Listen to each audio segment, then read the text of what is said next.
Y'all, I'm getting real tired of debunking these manipulated articles around death versus motor vehicles, because now they're going after children mortality.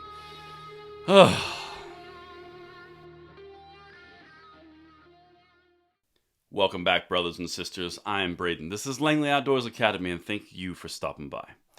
Alright guys, as I teased in that little short intro, they are now framing the idea that more children are now the victims of mortality from firearms than motor vehicles.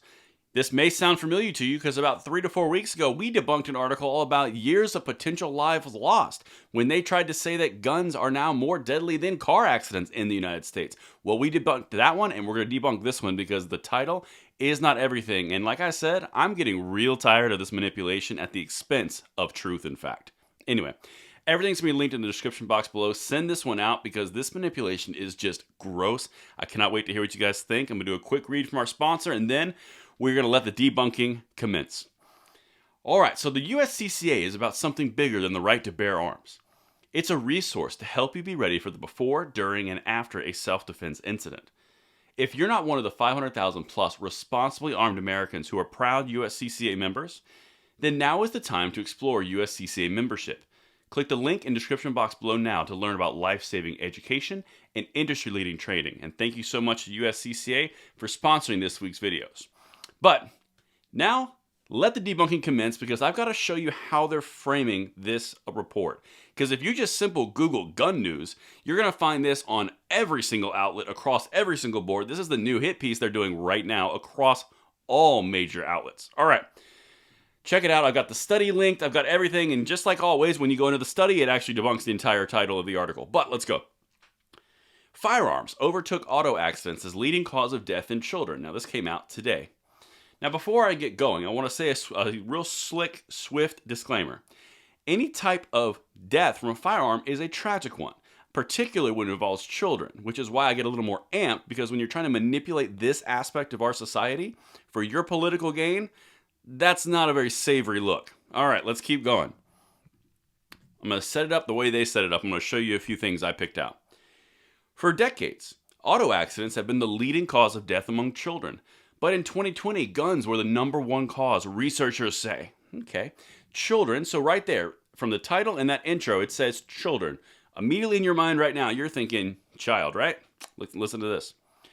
Overall firearm-related deaths increased 13.5% between 2019 and 2020.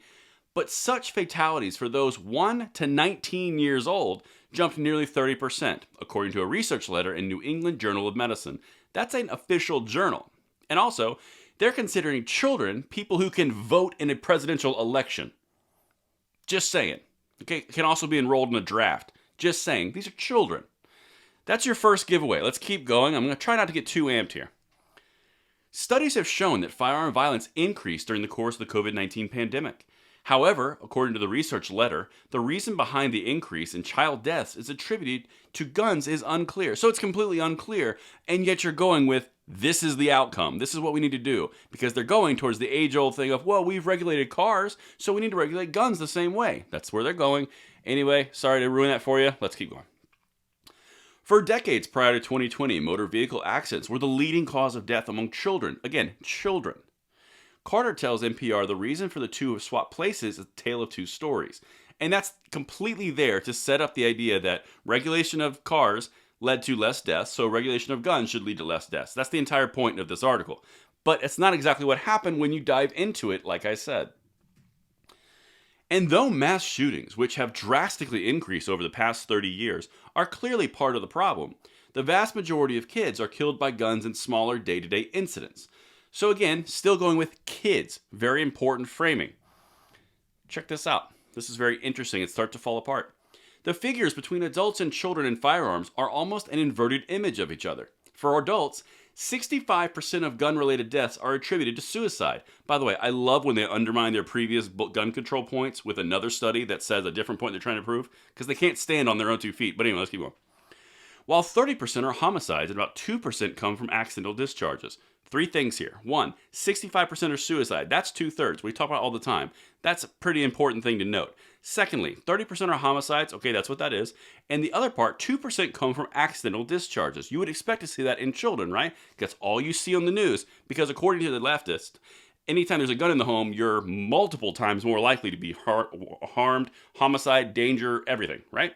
Let's keep going. For children, 65% of firearm deaths are homicides and 35% are categorized as suicide. First thing, there's no 2% for accidental discharge because there's no room, so it must be negligible because 35 and 65, last time I checked, equaled 100%. Now, the other thing here is what 5, 10, 8, 7, what kid or child would be involved in homicide? What child of the same age would be 35% is suicide? Sounds a little fishy, right? Well, let's go to the actual article reference here for the research paper. Current causes of death in children and adolescents in the United States. Ooh, adolescents. Well, that's interesting because that wasn't in the article from NPR. So let's look at this. So as you can see right here, blue is 2019, red is 2020. The sex. We had an increase, a tiny increase in female activity and a dramatic increase in male. Well, that's interesting. Let's look at the actual mechanism or cause. Suicide, which is a minute increase, which correlates, interestingly enough, with the female minute increase, but homicide is a massive jump. Interestingly enough, that jump mirrors the exact same jump we saw in homicides across a national level in a previous article we covered, because it is an increase of homicides. Now again, I question and pose the question to you. How many 8, 10, 9, 11, 12-year-olds do you know that are involved in either homicide or suicide? And it's interesting that in the original article, adolescents weren't really noted. Isn't that intriguing? This entire article is made to make you think that all these children are the victims of these circumstances. But when you actually look into the article and read it and look at what they're pulling the article from, it's a manipulation because these are people who can vote, who can be drafted, and in some states and countries can drink. This is not what they're framing, and that's why I brought it to you. I'm a little amped. I'm going to kind of just debunk it and leave it at that. Let me know what you guys think, and I'll see you tomorrow morning on the bullet points. I'm Braden. See you later.